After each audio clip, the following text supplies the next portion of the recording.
आज के इस वीडियो में मैं क्लास 10 की फ़िज़िक्स के चैप्टर इलेक्ट्रिसिटी को बेसिकली इंट्रोड्यूस करूँगा।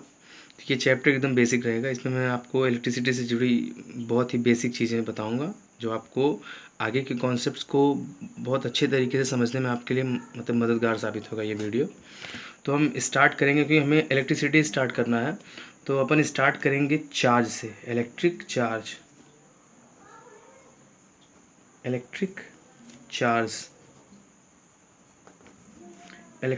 जो है हम इससे स्टार्ट करेंगे। देखिए, अगर मैं आपको एग्जांपल दूं तो इलेक्ट्रिक चार्ज डेवलप कैसे होता है। अगर हम कोई ग्लास की रॉड ले लें, मान लीजिए अगर हमारे पास ग्लास की एक रॉड है, एग्जांपल के तौर पे अगर हम लेते हैं, if we take a glass rod, मतलब कांच की रॉड हो, उसको ले लीजिए, और एंड सिल्क क्लॉथ ले लीजिए। तो सिल्क क्लॉथ और ग्लास की रॉड का, मान लीजिए ग्लास की रॉड है, मतलब कांच की रॉड है, और इसमें हम क्या करें, सिल्क को रगड़ें। मान लीजिए सिल्क का हमारे पास एक कपड़ा है, और ये मान लीजिए सिल्क है, and this is glass rod. तो अगर हम इसको आपस में रब करते हैं, रब मतलब रगड़ते हैं, ग्लास को हम सिल्क पे रगड़ रहे हैं, इस ग्लास को मैं सिल्क पे रगड़ रहा हूँ, तो ये होता है। तो ये ग्लास जो है बाद में आफ्टर, मान लीजिए थोड़ी देर बाद, आफ्टर अगर हम ग्लास के को साइड में लाएं, यही ग्लास, तो अपने आसपास की छोटी कागज़ के टुकड़ों को ये अपनी तरफ खींचने लगता है। ये ग्लास मतलब ये अट्रैक्ट करता है। क्या करता है? अट्रैक्ट करने की प्रॉपर्टी इसके अंदर आ जाती है। ऐसे ही मान लीजिए हमारे पास एक मतलब एबोनाइट की छड़ जो होती है, एबोनाइट की जो रॉड होती है, इसी तरह से ये तो मान लीजिए पहला मैंने एक्सपेरिमेंट बताया। दूसरी चीज़ अगर देखें, एबोनाइट जो होता है, एबोनाइट रॉड को जब हम रब करते हैं, एक तरह से समझ लीजिए जो लेदर होता है बिल्ली का, along with the skin of a cat, मतलब एक बिल्ली की खाल से जब हम रगड़ते हैं इसको, एबोनाइट की रॉड को रगड़ते हैं इससे, मतलब ये रॉड है, बिल्ली की खाल से हम रगड़ते हैं। ये एबोनाइट की रॉड है और बिल्ली की खाल ले लीजिए, इस तरह से इसको अगर हम रगड़ें, आपस में रब करें, एबोनाइट को इस पे रगड़ें, मतलब मैं इसको रगड़ रहा हूँ, इस पे यहाँ पे रब कर रहा हूँ, ऐसे जैसे इसको यहाँ पे रब कर रहा था ऊपर नीचे से करके। तो इसके बाद थोड़ी देर बाद अगर हम देखें तो ये एबोनाइट की जो रॉड है, ये सेम बिहेवियर शो करती है। ये क्या करती है, चीज़ों छोटे छोटे टुकड़ों को अपनी तरफ अट्रैक्ट करने लगती है। तो मेरे कहने का मतलब है कि जब हम किसी भी, मतलब जैसे मैंने यहाँ पे ग्लास रॉड को सिल्क से रगड़ा और मैं ग्लास रॉड को ले गया इधर, तो ये छोटे मोटे कागज़ के टुकड़े, हल्के टुकड़ों को अपनी तरफ खींचने लगा, अट्रैक्ट करने लगा। वैसे ये भी एबोनाइट जो है, जब हमने बिल्ली की खाल से इसको रगड़ा और इधर ले गए, तो ये भी छोटी छोटी चीज़ों को खींचने लगा। तो यही अट्रैक्ट करने की जो प्रॉपर्टी है इसकी, तो हम ये कहेंगे कि ये जो रॉड है ये चार्ज हो गया। ये रॉड क्या हो गया? चार्ज चार्ज हो गया, चार्ज रॉड। और जिस प्रॉपर्टी की वजह से, तो ये चार्ज हो गया। चार्ज होना मतलब चीज़ों को अपनी तरफ खींचना। और जब ये जो प्रॉपर्टी है, ये जो गुण है, इस गुण को हम क्या कहते हैं? इलेक्ट्रिसिटी। चार्ज होना ठीक है, खींचना होगी, अगर ये खींच रहा है चीज़ों को अपनी तरफ, तो ये चार्ज होना हो गया। लेकिन ये गुण कौन सा है? इस गुण को क्या कहते हैं? इलेक्ट्रिसिटी। यही इलेक्ट्रिसिटी है, क्योंकि वो चीज़ों को रगड़ने के पास अपनी अपनी तरफ खींचने लगता है। तो दिस इज़ इलेक्ट्रिसिटी। और इलेक्ट्रिसिटी में ये जान लीजिए कि बेसिकली यही होता है कि ये अगर हम चीज़ों को आपस में रगड़ें तो ये हल्की चीज़ों को अपनी तरफ अट्रैक्ट करने लगते हैं। तो यहाँ पे एक चीज़ है कि अब चार्ज पे अगर हम आते हैं, तो चार्ज दो तरह का होगा।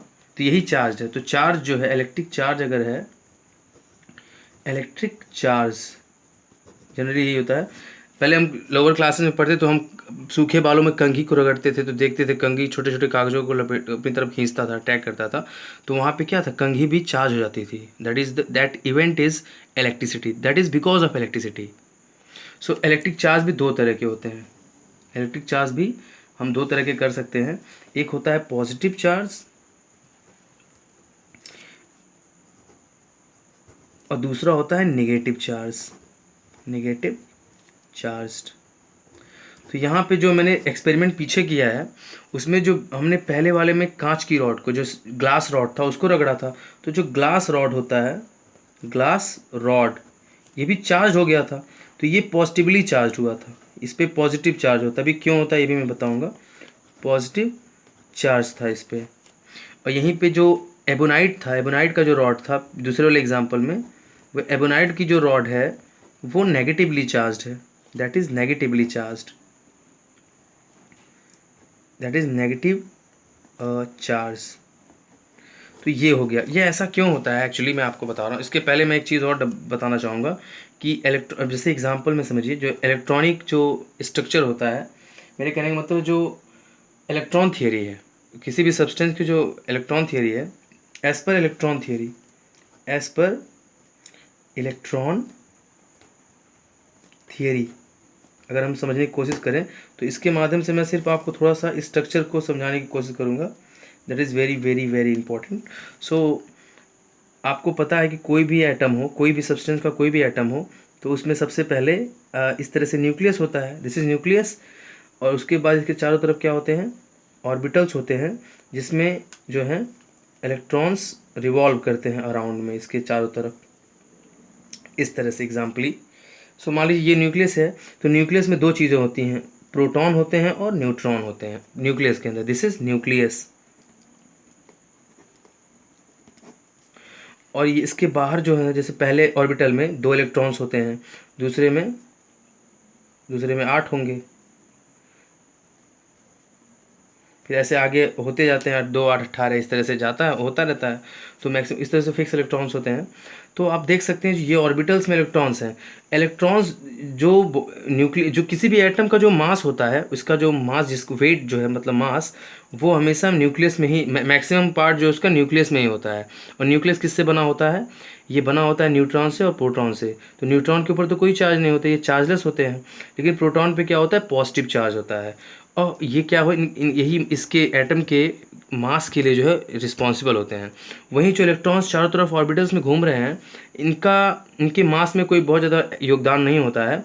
और इनका मास भी इनकी तुलना में, प्रोटॉन की तुलना में इलेक्ट्रॉन्स जो है हल्के होते हैं। तो इलेक्ट्रॉन्स बहुत हल्के पार्टिकल्स हैं। तो क्या होता है इनके बीच, चूंकि ये पॉजिटिव चार्ज हैं और इलेक्ट्रॉन्स क्या है, नेगेटिव चार्ज है, नेगेटिव चार्ज्ड। और ये क्या है, पॉजिटिव चार्ज है। ये तो चार्जलेस है न्यूट्रॉन यहाँ पे, लेकिन ये क्या है, पॉजिटिव चार्ज है, पॉजिटिव चार्ज। ये क्लास 9th में भी आपने पढ़ा है इलेक्ट्रॉन प्रोटॉन न्यूट्रॉन के बारे में। These are the fundamental particle of an atom. So इनके बीच में, जो कि ये पॉजिटिव है नेगेटिव है, तो इसके बीच में अट्रैक्शन होगा। क्या होगा, इलेक्ट्रॉन्स को मतलब न्यूक्लियस की तरफ आकर्षित होते हैं। यहाँ पे इलेक्ट्रॉन क्या होता है, न्यूक्लियस की तरफ खींचा आता है। इनकी तरफ जो अट्रैक्शनल फोर्स काम करता है वो न्यूक्लियस की तरफ काम करता है।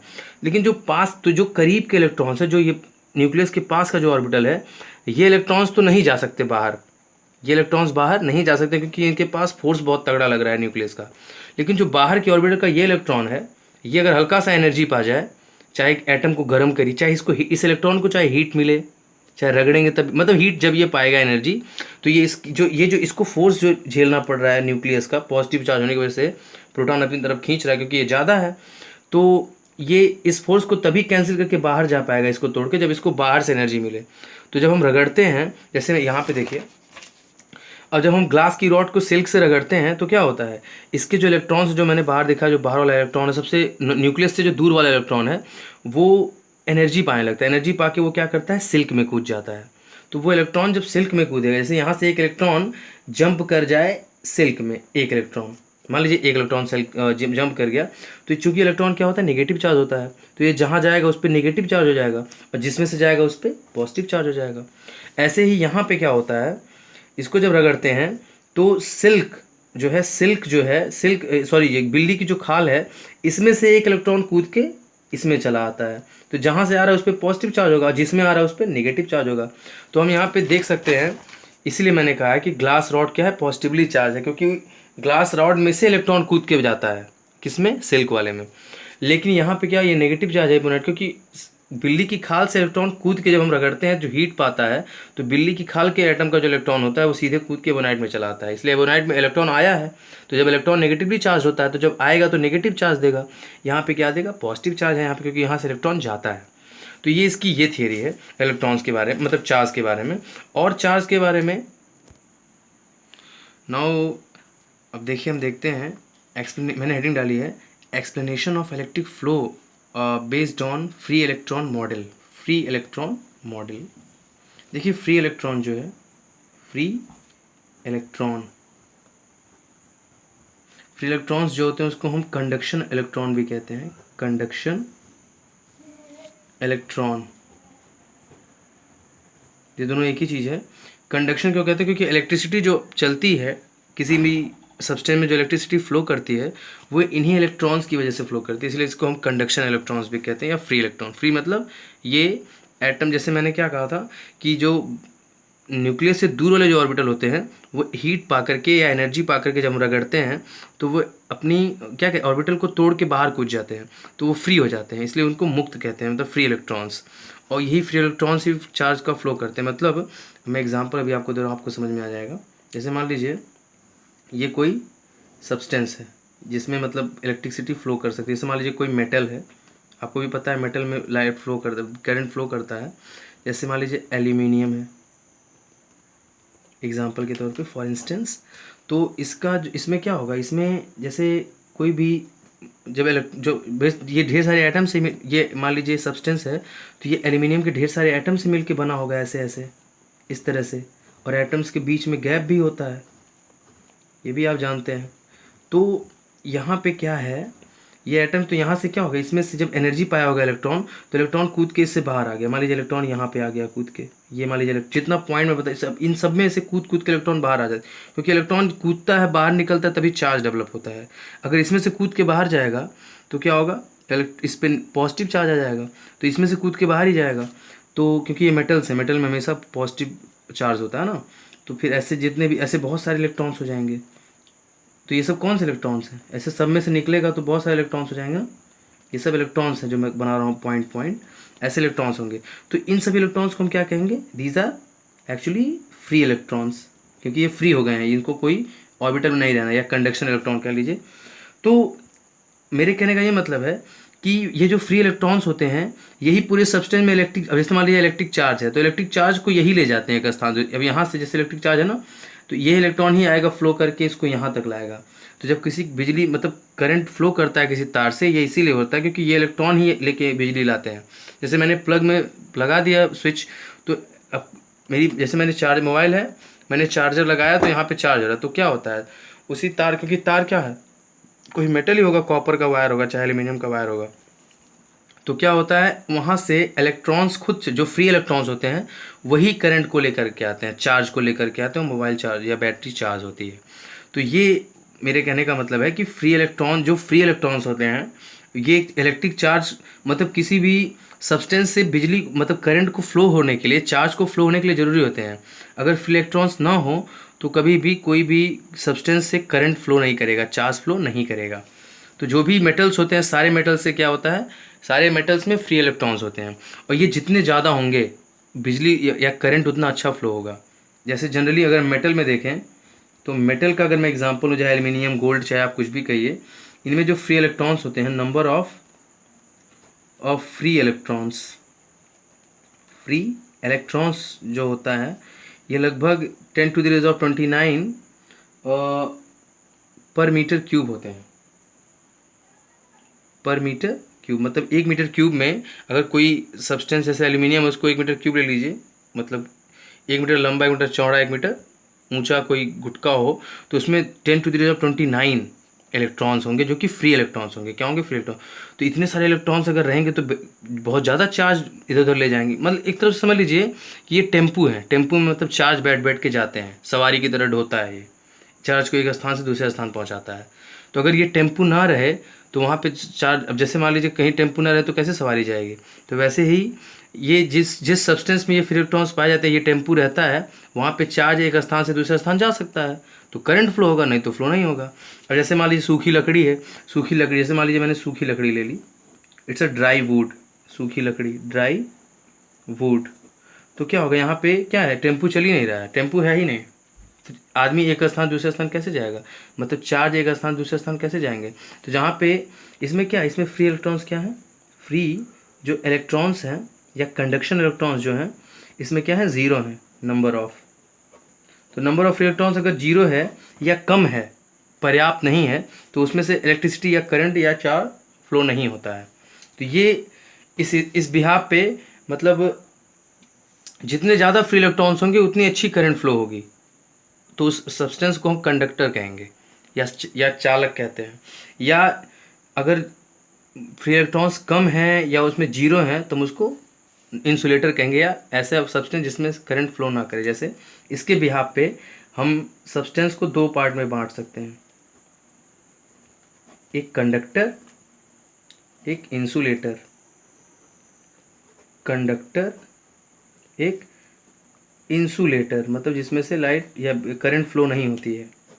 जैसे आप इस कंडक्टर में जाएंगे, आप गोल्ड कंडक्टर है, एल्यूमिनियम कंडक्टर है, सिल्वर कंडक्टर है, कॉपर कंडक्टर है, क्योंकि इन सब में फ्री इलेक्ट्रॉन्स होते हैं। ये जो फ्री इलेक्ट्रॉन्स है, क्योंकि वो कॉपर के हर एक एटम से निकल जाएगा, अगर कॉपर वायर। एल्यूमिनियम है तो एल्यूमिनियम के हर एक एटम से इलेक्ट्रॉन्स निकल जाएंगे, जो इसमें फ्लो करेंगे, चार्ज को एक स्थान से दूसरे स्थान वायर में पहुंचाएंगे, तो उसी को इलेक्ट्रिसिटी कहते हैं। तो यहाँ पे क्या होता है, जैसे ड्राई वुड या और भी कोई नॉन मेटल्स हो, तो वो इस तरह से हो जाता है। अब नेक्स्ट जो है हम समझेंगे कि अब जैसे मान लीजिए, तो ये इसके पीछे का कॉन्सेप्ट है, बेसिक कॉन्सेप्ट है इसका इलेक्ट्रिसिटी को समझने के लिए। तो इलेक्ट्रिसिटी में इसी आधार पे हम कहते हैं कि मतलब ये कंडक्टर है, ये कंडक्टर नहीं है। अगर फ्री इलेक्ट्रॉन्स हैं उसमें तो वो कंडक्टर होगा, और जितने ज़्यादा फ्री इलेक्ट्रॉन्स होंगे उतना अच्छा कंडक्टर होगा।